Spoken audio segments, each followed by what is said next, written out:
I've been asked to introduce the next speaker, and this will be a very short introduction. Not because I want to get off stage, Amy, I promise.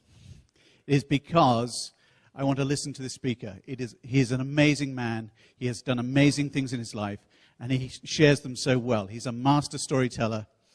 And to show the commitment that he has done, he's the national director of China, Taiwan, and Hong Kong. But the commitment that he has shown to other people and their success is that he has taken his family, his young family, to China, and he is now a resident of China, fully committed to their success. People he doesn't even know, and communities he cannot even touch yet, will make a difference to those people. It is an amazing commitment to the success of this organization and the people of China. I'd like to introduce Andrew Hall.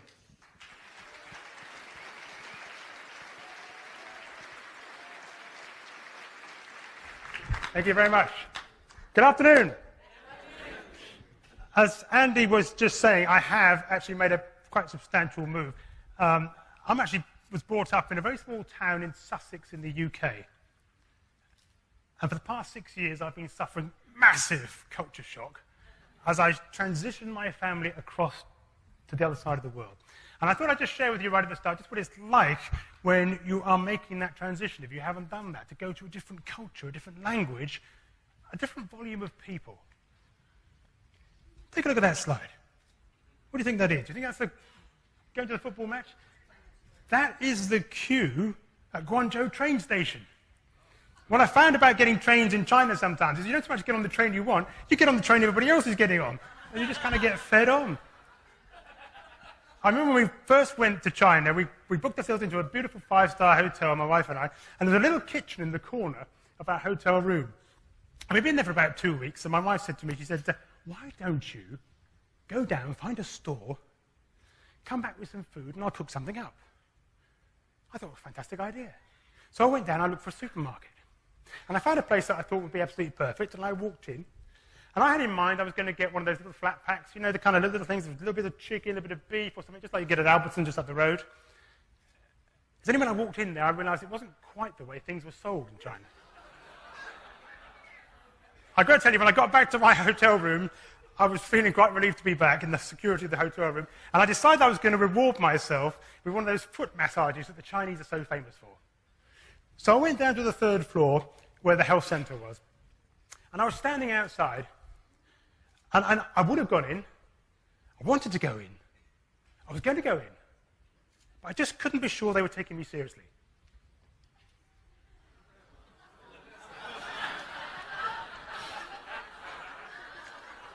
I've got to tell you, I am delighted to have been asked to close out the first day of the conference. And I was thinking, what should I talk to you about on the first day of the conference? And I thought, if it's all right with you, I'd talk about success. In particular, what is it that leads ordinary people to come to lead extraordinary lives? This is Li Xiaohui. He's a beggar in the city of Zhoushan in China. When he was 1 year old, Li Xiaohui had an accident.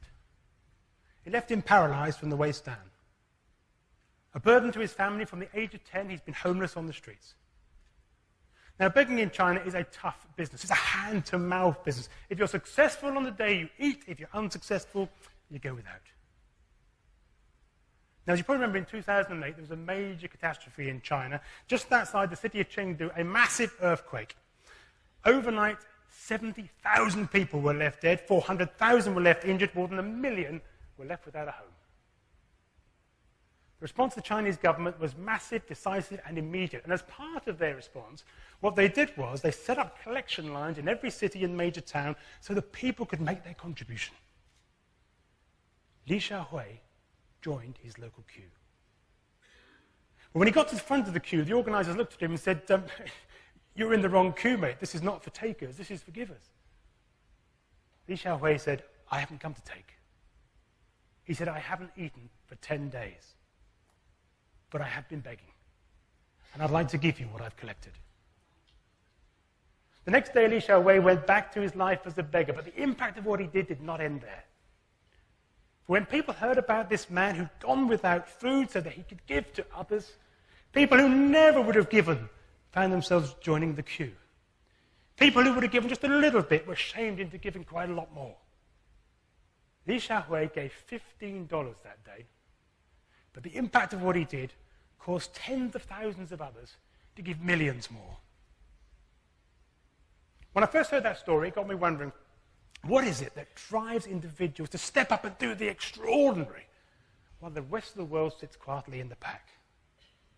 And the more I thought about it, the more I realized the answer lies in our conditioning. That stream of events and influences that hit us at our earliest age that made us who we are today and set in stone how we see our place in the world. Consider this. You're on a plane.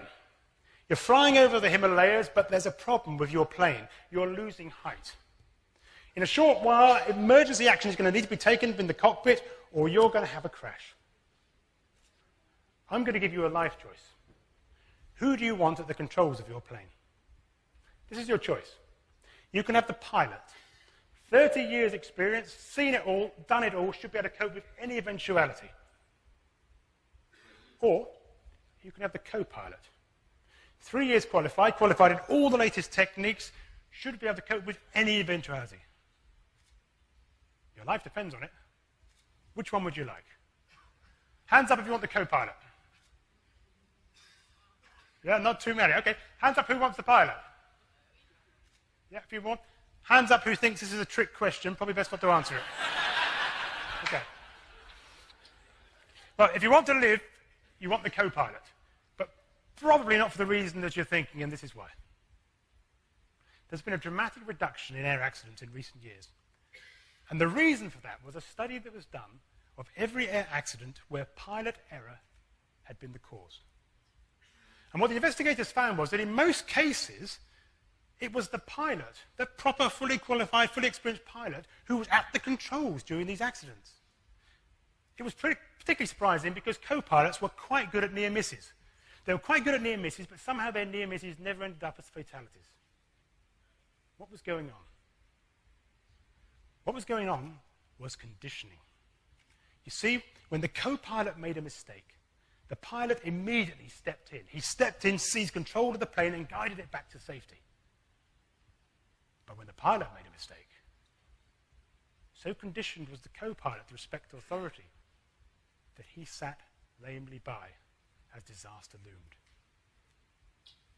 Look, if a fully trained, proud, fully qualified co-pilot can sit alongside watching a captain take the plane into the ground, it is clear that how we see our place in the world has a massive impact upon our performance. And what I've got to tell you is, it's not confined to pilots.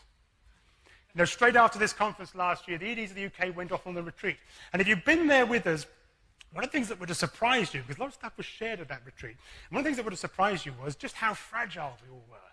So many people shared things about things that have held them back in the past and quite possibly were holding them back right here today and on into the future.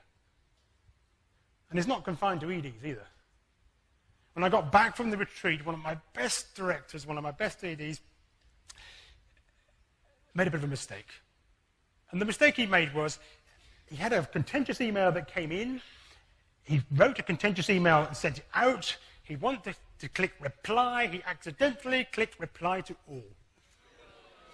You've probably done it yourself from time to time. What surprised me was his reaction. His reaction was, he wrote me a really nice email, and he said, Andrew said, as a tradesman, he said, I don't think I have the skills necessary for this job. I think it's best if I step down. What I'd like to do with the time I've got with you this afternoon is look at your life, my life, in a way that you've probably never looked at it before. In a hope that by doing so, we can put all of these things to one side so the road ahead may be clear.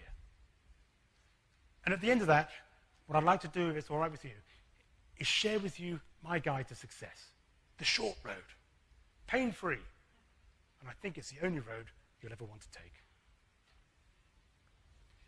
You know, if you look at the most successful people in the world today, these people have gone way beyond role models for our children. These people are now icons. We've lifted them up on a pedestal so high that we feel comfortable that we could never do what they do. We reinforce that with the concept of talent. They've been granted a gift that's given so rarely and so special that It's only right that we don't move in their circles. It's important because it affects how we feel about our own life and our own place in the world, what we expect from it, and how high we reach. Michael Schumacher, the most successful motor racing driver in the history of the sport. Never did his talent shine so brightly as in the wet. He won his first race in 1988 at the Belgian Grand Prix. It rained. And driving an inferior car, Michael Schumacher just rode away from the rest of the field. Here was the most naturally born, gifted racing driver the world had ever seen. Or was he? Now, I don't know what you were doing when you were 4 years old, but Michael Schumacher's dad had built him a racing go-kart.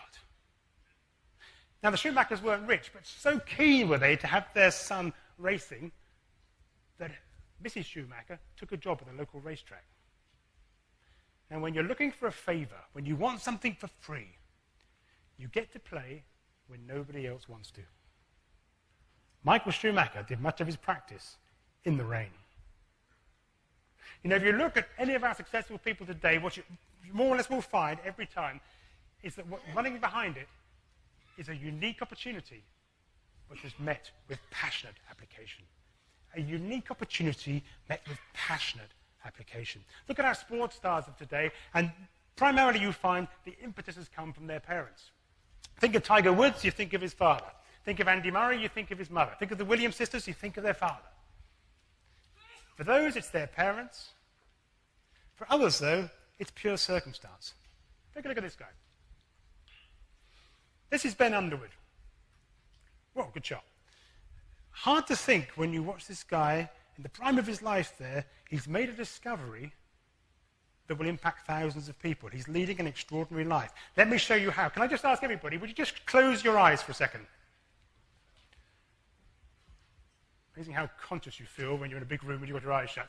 Close your eyes for a second. Now, can I just ask you to imagine, with your eyes shut, that you were transported here onto the stage with me? And I ask you to imagine that standing on the stage here with your eyes closed, if I challenged you to step off the stage and find your way to the back and find your way across to the reception, could you do it? Do you think you'd get to the edge of the stage and fall off? Would you bump into the tables on the way? I think you probably would. Open your eyes. See, Ben Underwood, he's got his eyes closed all the time. He's completely blind.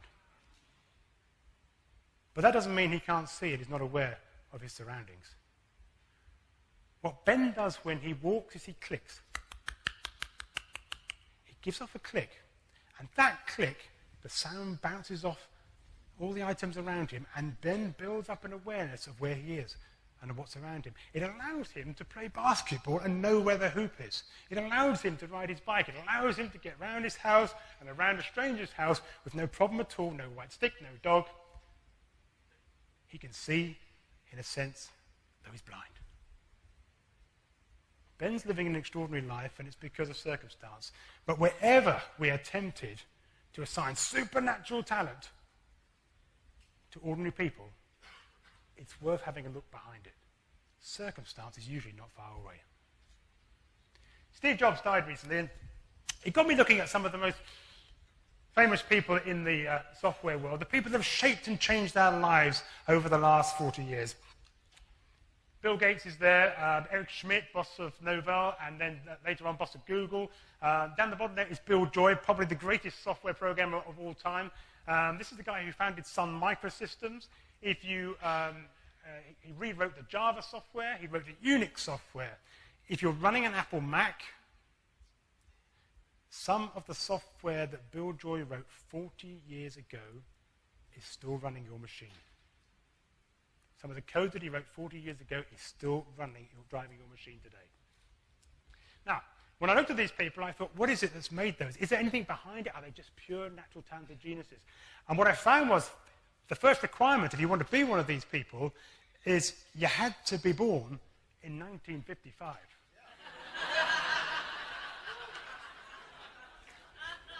You had to be born in 1955. If you weren't, or you weren't born pretty close to it, you'd missed it.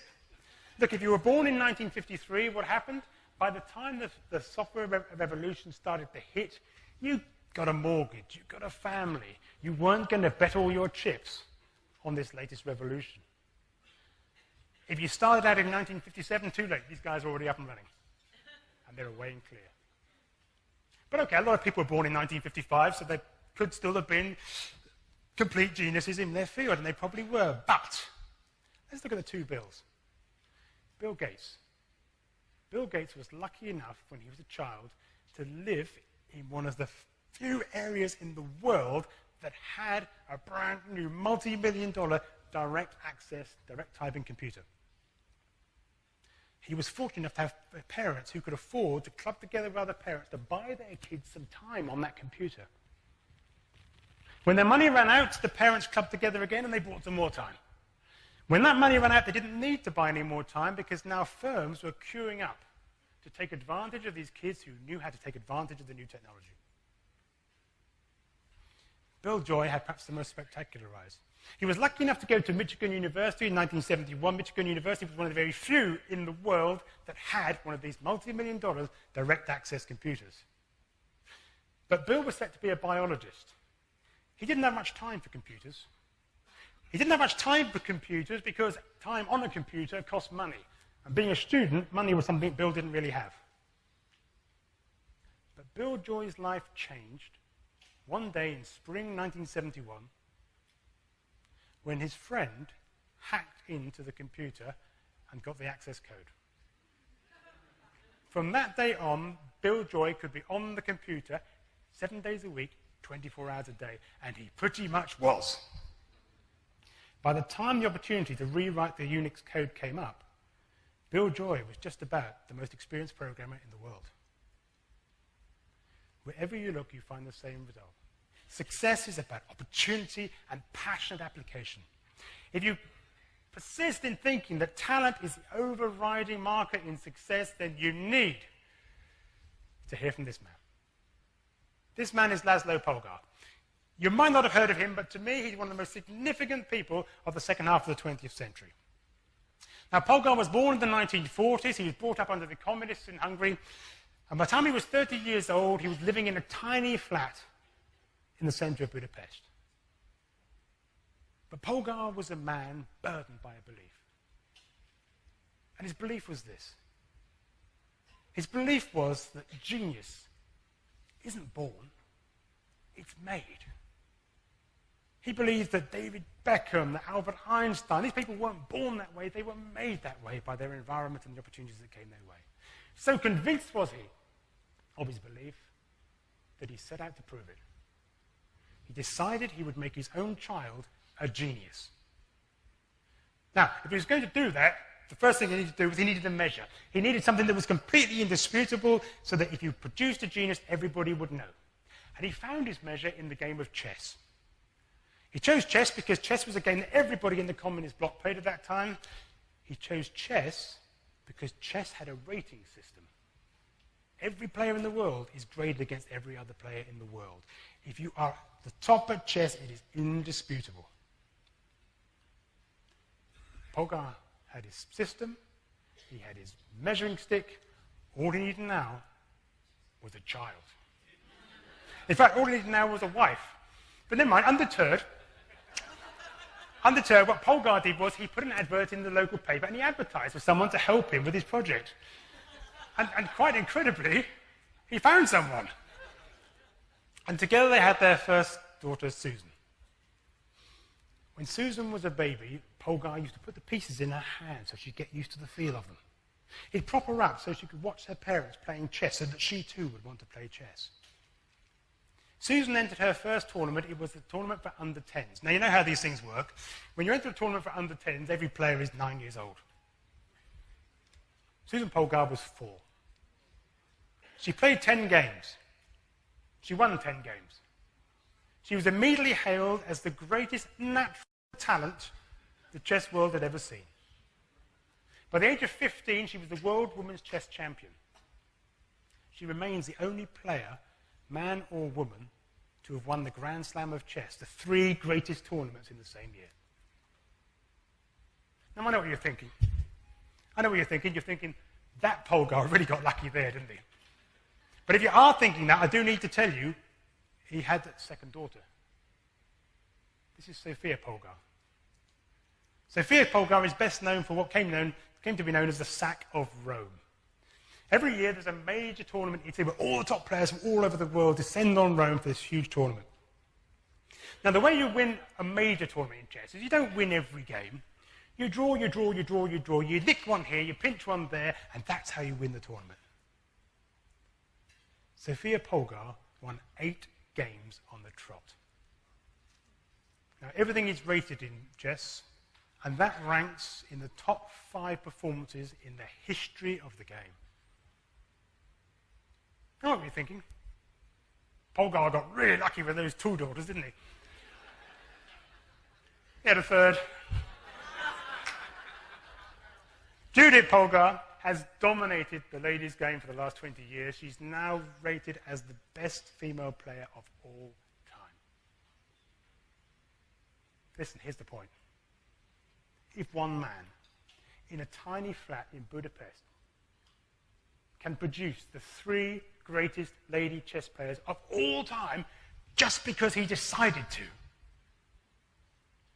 imagine the potential that lay in every one of us in this room on the day we were born. You see, the truth is that life hasn't been very fair to you and me. And let me just show you how unfair it's been. Let me take you through the lottery of life. The lottery of life began on the day that you were born. Were you set to be the oldest, or were you going to be the youngest? Now, I've traveled the world, and what I've found on my travels, it pretty much doesn't matter where you go. The weight of hope, of expectation, the burden of expectation falls on the shoulders of the eldest. Under such pressure, eldest children are destined to succeed. They're driven to succeed. Our corporate boardrooms are dominated by eldest children. Our major professions, doctors, dentists, lawyers, are dominated and top-loaded by eldest children. For younger children, from the moment you pull on your first hand-me-down, you know that your place in the world and the family is slightly different. Successful younger children tend to be the mavericks, the chancers, the entrepreneurs. You look at our most famous entrepreneurs today, and you're looking at younger children. Donald Trump, younger child. Alan Sugar, younger child. The dragons in the den, 4 out of the 5, younger children. See, younger children know that if they play in the same park as their elder brothers and sisters, they're likely to come off second. Poor old Ralph Schumacher. He was always going to be second. That cart was built for Michael. You know, the excitement in any race is out in the front. And 4 years in front was elder brother Michael. Now, if you got away with the younger brother, elder brother thing, you think you got away with that, okay, I've got to tell you your problems are only just starting. Let me take you on. If we're going to look a bit further on, we need to look at your stars. Bear with me on this. Okay, think of your star sign. Can I just ask, are there any Leos in the room? Leos, do you want to put your hands up? In fact, Leos, do you want to stand up just so I can see who's... Let me have a look. Right, there are a smattering of Leos. By the way, if you're from a far-flung country, star signs are roughly, if you're born in August, you'll pretty much be a Leo. Fantastic, thank you. Can I just say how sorry I am? Would you all please just sit down? Are there any Librans in the room? Any Librans? Yeah, we're going to stand up. If you dare to stand up, you want to just stand? Look at you guys. I knew you guys would be here. I knew you'd be here. Life has been good for you. Okay, please take a seat. Okay, here's why. This guy is Roger Barnsley. He's a Canadian psychologist. He's an ice hockey fan. Now, I guess ice hockey in Canada is a bit like, I guess, pro football is here in America, and probably soccer is in anywhere else in the world. It's a passion sport. The major teams would do anything to get the best players. You would think that if you had the talent, you would always rise to the top. They would pick always the very, very best players.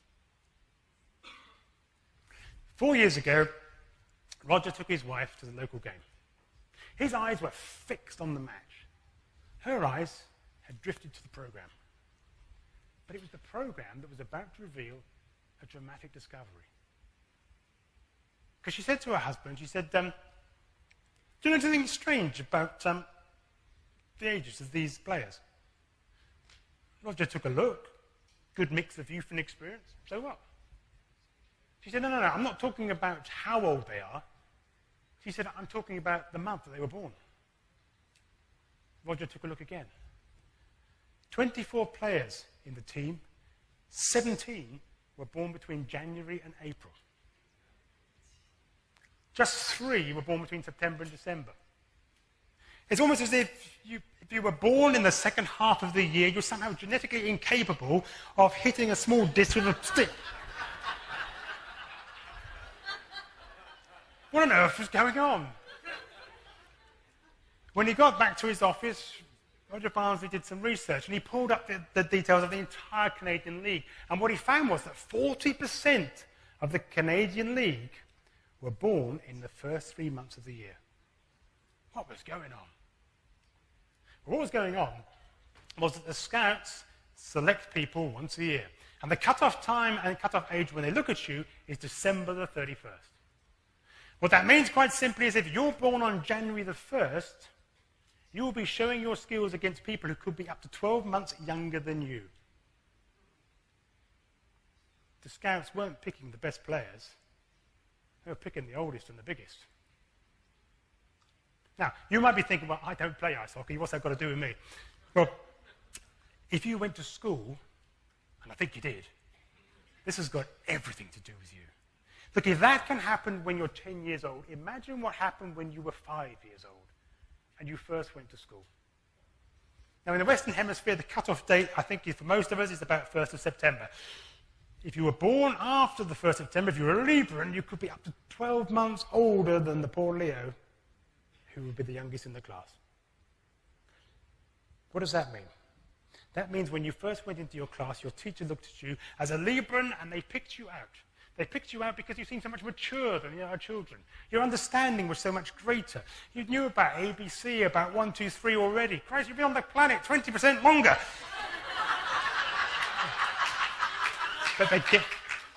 But you were told how good you were, so you worked harder and the gap started to grow. When you hit the sports field, it was even worse. You were bigger, you were fitter, you were stronger, you were faster. And you were told how good you were. You were told you had talent. So you joined clubs and societies, you worked harder at it, and the gap started to grow. That's what it means to you. Let me tell you what it means to me. I'm a younger brother. I'm a Leo. I've been the youngest in every class I've ever been in. I've got to say, I'm quite surprised to be here. But if I look back on my school life now, I can see it was just a matter of waiting for this age disadvantage thing to play itself out. In my first school, my primary school, I did nothing of note. In my secondary school, I did very little of note. The first set of exams I took at 15 weren't that great. It was the last set at 17 that I took that stunned my tutors. And they said, with results like this, Andrew, you really should have applied to Oxford or Cambridge. And the only way I could do that at this late stage was to take a year off and sit the entrance exam. So that's what I did. And when I went up to Cambridge a year later, I was now slightly older than most of the other people who were coming up. For the first time in my life, I turned age disadvantage into my advantage. And I thrived. I thrived academically. I even thrived at sports. I was ignored at sports for my entire school life, and suddenly I found myself fending off rowing crews who wanted me to row for them. Look, none of this matters to our sports starters today. They were set out on their road to success at the earliest age when their head was clear. But to you and me, who set out on our road after 20 years of random and false conditioning, how we see our place in the world can be everything. It can free us to seize every opportunity that comes our way. It can hold us back, certain that our place will always be somewhere in the pack. But what if we would put all that to one side? What if right now, here in this room, we looked at ourselves as Polgarsaurus, capable of anything, given the opportunity? And what if we realized that the opportunities before us is this BNI that we've all come here to celebrate? See, I stand before you as a testimony to someone that BNI can take you as far as your ambition can dream. But what I know is it doesn't matter whether you're looking after one nation or one chapter. It's your passion that makes the difference. I remember when I launched my first chapter about 15 years ago. A lady joined. Her business was cartoons and caricatures. They cost £35 a time. It was a very little business. And if I'm honest with you, it wasn't a very good business. But 6 months later, it had been transformed. 6 months later, she was working for all the major car companies, Benz, BMW, Mercedes. 6 months later, she was doing massive murals for local nightclubs. 6 months later, she was flown to Milan by a pharmaceutical company at £1,000 a day. I did that. I did that through the passion with which I did my business. And if you're running one chapter, one region, or one country, you can touch people's lives with what you're doing too. It's our passion that makes a difference. This man is John Britton. John was born with a passion for motorsport, and motorcycles in particular. Now, if you follow the motorcycling world, you'll know that it's a multi-billion-dollar industry. The works teams, the manufacturers teams spend millions and millions of dollars every year trying to shave a fraction of a second off a lap time, because fractions of a second are what wins races. Up against all of this, John Britton decided that he would build a racing bike in his garage next to his house. He took the design of a motor racing bike and he completely started from scratch. He threw out the chassis, which had been the foundation of every bike ever built. He decided he would bolt the suspension straight onto the engine to increase rigidity and cut down the weight. With revolutionary ideas like this, there was no place for standard parts. John, in his garage by his house, was manufacturing an engine and the parts to go with it for his bike. Now, if you and I did that, and we managed to put a bike together, I think we'd be quite happy if we made it to the shops and back. But John Britton's bike wasn't destined for the shops. John Britton's bike was destined for the track. And when it hit the track in 1991, the motorcycling world looked on in awe. For here was the fastest bike of its type in the world. John Britton was driven by his passion for what he did. I call this presentation The Short Road to Success because I believe that when you're passionate about something, it drives you to take the shortest route. If you see a route to where you want to go, that's where you go. You take the shortest route. Very often, the longer routes look more attractive. And the less passionate you are, the more attractive they look. But they'll take you sideways, they'll take you this way, and they may not get you where you want to go. Passion leads you to take the shortest route. About 10 years ago, I came to this conference, and I've offered everybody in the room the chance to be in his next best-selling book. It was called Masters of Success. And I left the conference determined that I was going to be a contributing author to that book. The snag was, the remit was quite a tough one. What I was looking for was he was looking for examples of people that had come through great difficulties in their life and risen up to great success. Who on earth could I pick? Well, when I got back to the UK, it was about 20 years after the Falklands War, and in every paper, on every news item, this man was on there. This is Simon Weston, the man who stood next to a bomb that dropped out of an Argentinian plane. It went straight through his ship by his feet. He was almost melted in the process. And when he recovered after hundreds and hundreds of operations, he became a major fundraiser and a huge personality in the UK. I had my target. My question was, how do you meet and interview a big personality? I thought of all the things that I could do. I could ask all of my members if they had a contact 300 miles away in Cardiff that might be useful to get me to Simon Edwards. What else could I do? I could ring my parents who had contacts in Wales. They might be able to get me to Simon Weston. I could ring the director who ran the Welsh area and see if any of his members had a contact to get me to Simon Weston. Or I suppose I could just give him a call. It took me about half an hour on the net. I found a phone number. I picked it up and I rang it, and I found myself talking to Simon's sister. My passion for what I was doing poured down the phone line, and when I finished, I put the phone down and I held my breath. 7 o'clock that night, that phone rang again, and I found myself talking to Simon Weston. He was excited to be talking to the author who was going to put him into a best-selling book. The short road to success. Let's just strip it down into some parts. First thing you need to do is to know exactly what you want. Can I just ask, anybody here set goals? Are we all goal setters?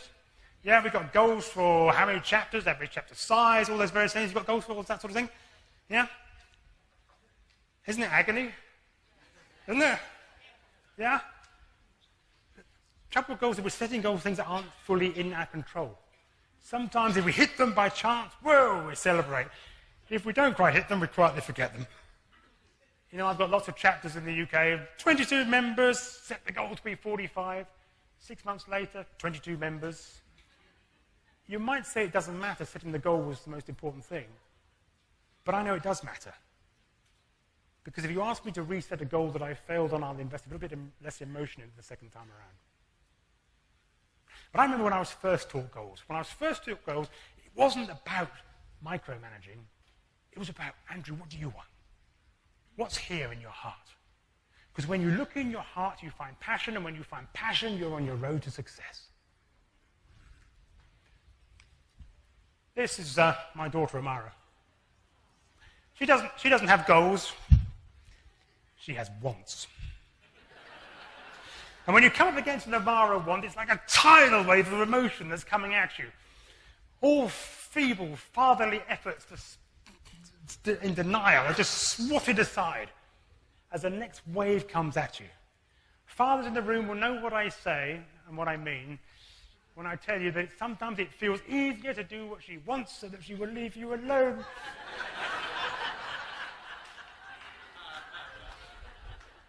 But guess what? Successful entrepreneurs are just the same. They're driven by wants. You know, Ian Stowe's a very successful publisher in the UK. And he came across Richard Branson when he was launching his student magazine, his first magazine. And he described the experience like this. He said it felt easier to do what he wanted so that he would just leave you alone. Otherwise, he'd be back on your doorstep the next day, and the day after that. Look, if you don't have kids and you can't quite relate to that, let me give you something you will be able to relate to. Can I ask you just to think right back in time to when you were 14, 15, maybe 16 years of age. For the first time in your life, you fell in love. Was that a goal? Or was it a want? I think it was a want. It was an all-consuming, engulfing want and desire. Look, if the object of your desire was going to be somewhere, you engineered it so that you were there too.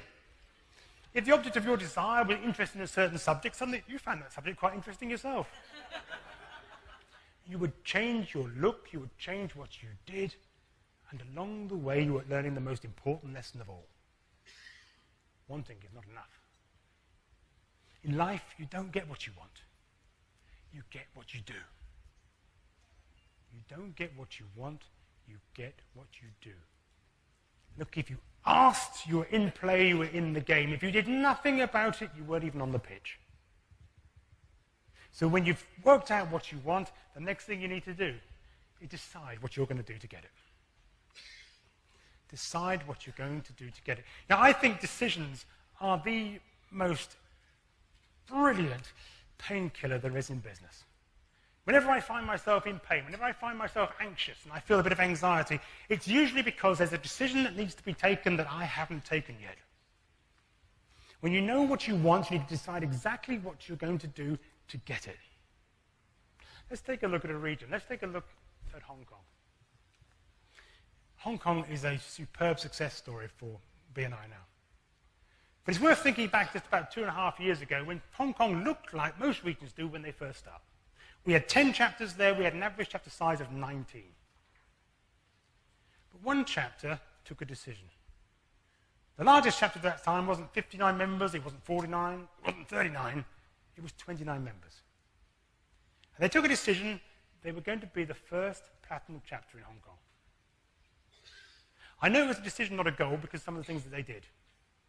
The first thing they did was they set their platinum date. They set the date that they were going to be a platinum chapter. They set it and they shared it with their members every week. What that meant was, as the date approached, it wasn't like a goal that you could quietly drop. This was a decision that became a bigger and bigger burden. More effort was put into its achievement. They split the group into small parts so there was nowhere to hide. These groups had to meet outside of the meeting, and they ran through the Palms report to make sure their group was fully contributing to everything going on in the chapter. They took the entire chapter away for a power camp, and they're doing it every 6 months to focus on getting more business, more members into the chapter. With that kind of decision-taking, success is pretty assured. This is the result. They hit 50 with 3 weeks to spare. They ran straight through 50 and became a chapter of 60 members doing 180 referrals a week. Now, listen. Thank you for the businesses recorded in Hong Kong. And how much business are they doing?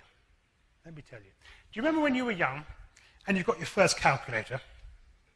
You got your first calculator, that's what you did.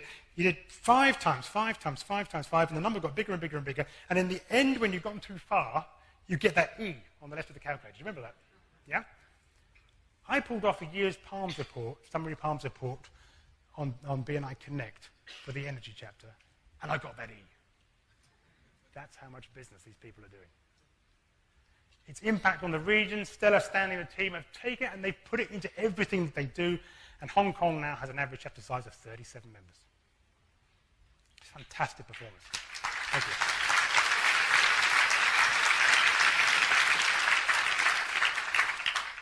So when you decide what you want to do, you know what you want, you've decided what you're going to do to get it.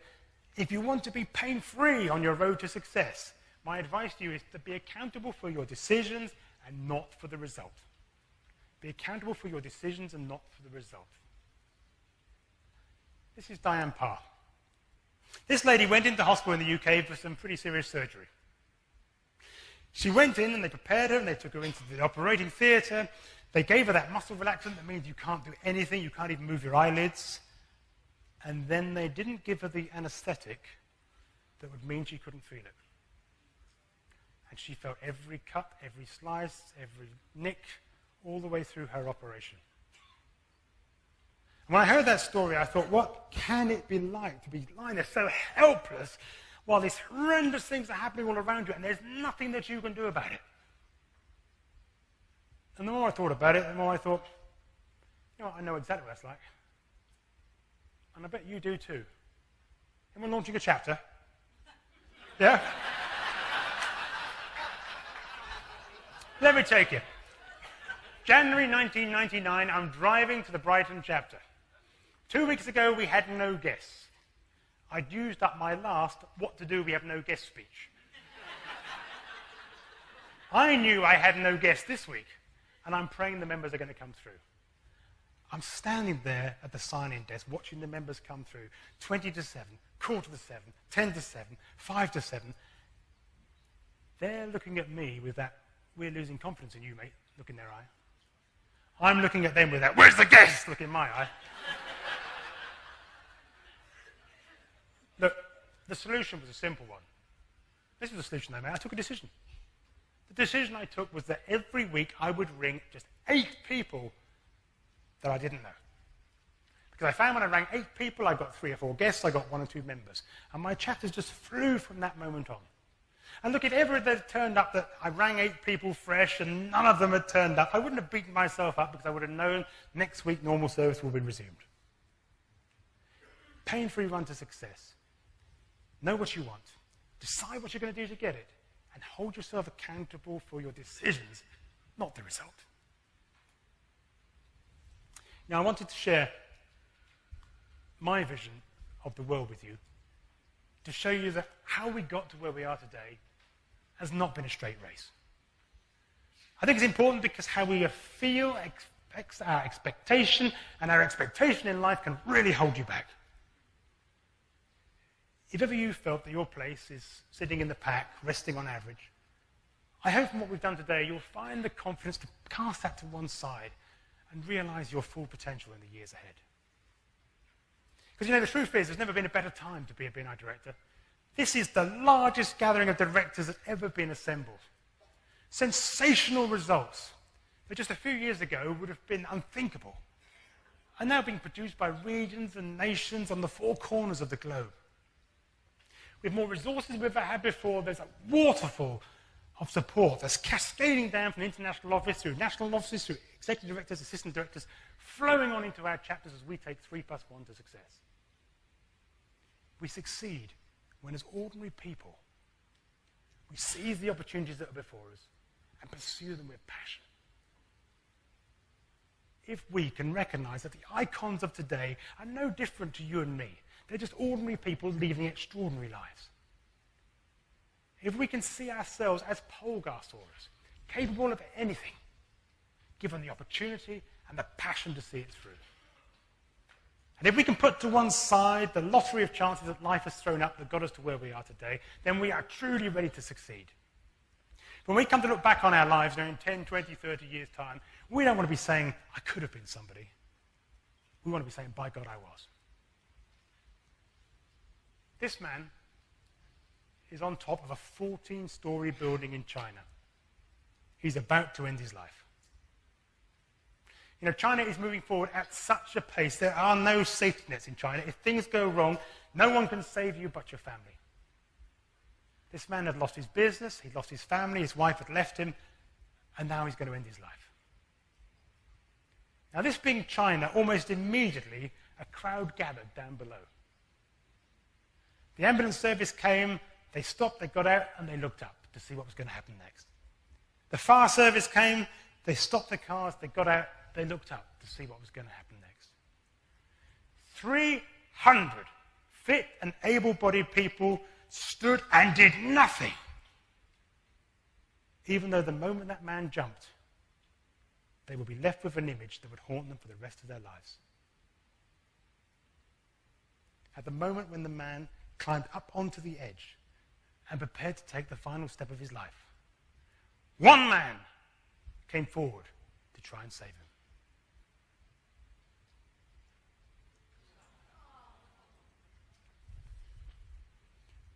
Li Xiaohui.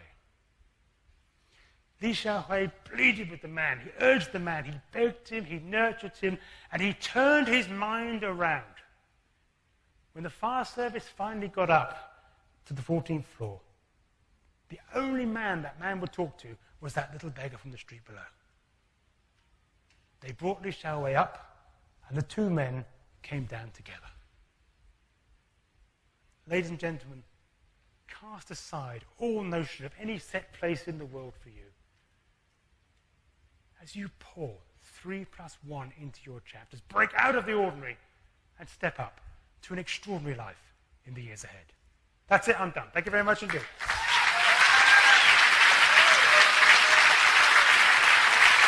Thank you.